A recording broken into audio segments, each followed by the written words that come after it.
तेलंगाना के कामारेड्डी इस्लामपुरा में कांग्रेस पार्टी के हाथ से हाथ जोड़ो प्रोग्राम का आगाज महिला कांग्रेस की रियासती सदर सुनीता राव ने किया। इस मौके पर कांग्रेस पार्टी लीडर व साबिक वजीर मोहम्मद अली शब्बीर और पार्टी के दीगर कायदीन भी मौजूद थे।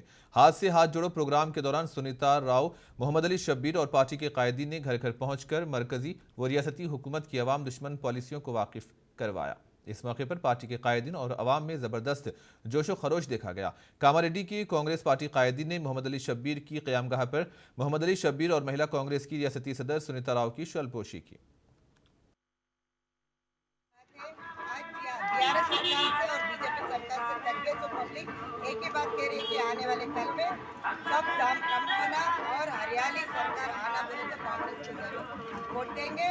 और इंशाल्लाह ये भी बता रहे कि अब तक जो थके, अब तक जो हमारे बच्चे पढ़ नहीं पा रहे, आगे वाले कल में तो ये सब देखना नहीं पड़ेगा, कांग्रेस की सरकार आएगी, यही उम्मीद करते हुए आज